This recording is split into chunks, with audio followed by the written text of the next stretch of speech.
Finally on Canadian soil, the 32-inch Infinity table. Let's check it out. Alright guys, first of all, let's talk about shipping.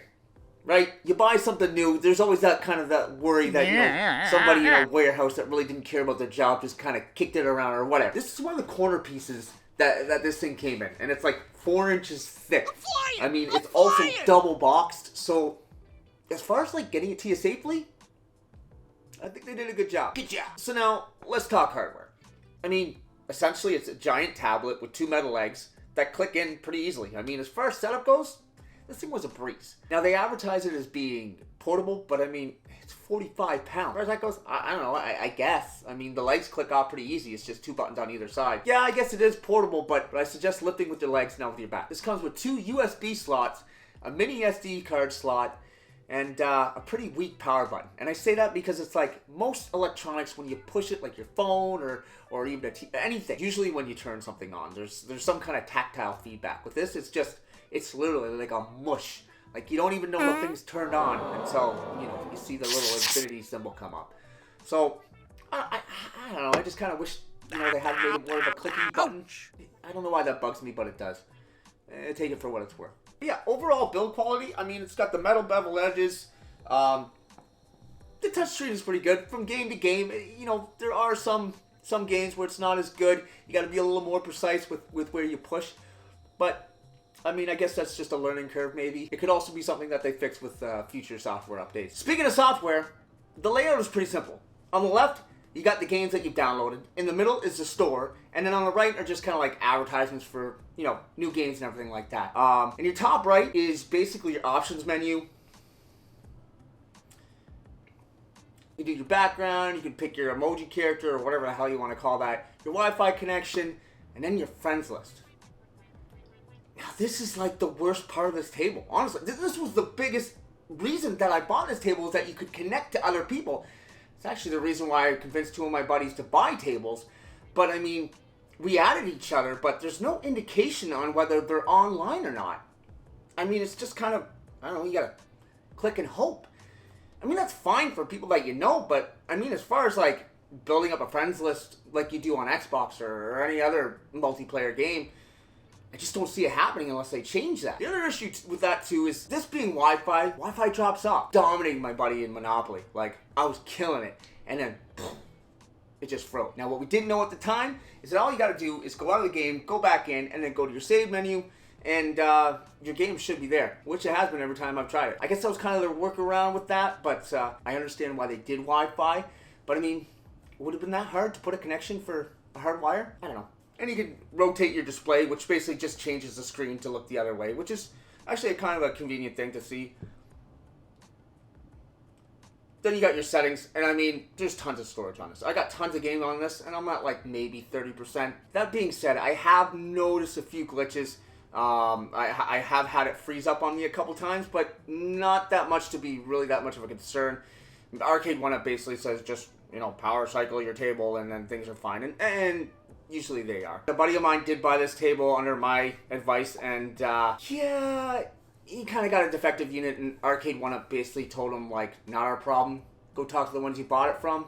And then the Brick, which is who we bought it from, basically said, oh, we're going to talk to Arcade1Up, but it's like, he already talked to them, and then why would you? It's just, like, nobody wants to take responsibility here. So, I mean, again, at $9.99, kind of sucks if they're not going to stand behind the product. And then your last one there in your options is just basically like the Founders Club. I mean, a list of people who sunk their money into this thing when it first came out. I mean, hats off to you. You guys got some balls, because I looked at this thing back then and I'm like, I want to, but gonna wait a little bit. Waited 2 years, a lot longer than I thought, but worth the wait. Now that brings us to the games. Honestly, there's over 50 games on here, so I mean, the only way to really show you guys all the games is to do a montage.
games, my top 3 have got to be Monopoly, Chutes and Ladders, and my third is actually not even a game. It's the tablecloths.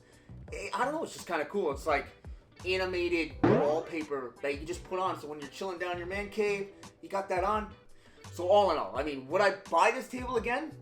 At $9.99 at this point? Probably not. Honestly, if I had a week with it, and then somebody said, hey, do you want to buy this now? I'd be like, I'm going to wait a little bit. I'm not saying I wouldn't buy it, I just, at this point, until they get the bugs worked out, probably not. Would I buy it again under the circumstances that I bought it in? Yeah.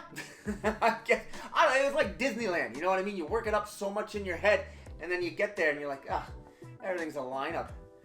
Everything's a store. This is no fun. But honestly, like, if you've got the extra $9.99 kicking around to buy this thing and you can afford it, 100%. But I mean, if you're on a tight budget and it's just not in your budget, not in your means, no, I wouldn't. I'd wait. I'd wait until the price comes down and they fix a few of the issues. One of the main ones being that multiplayer issue. If they fix that, this thing would be like 100% better. Just saying. Just being honest. Anyway, guys, if you like that video, hit that like button. And if you're not subscribed yet, why not? It's free. And I guess we'll see you in the next video.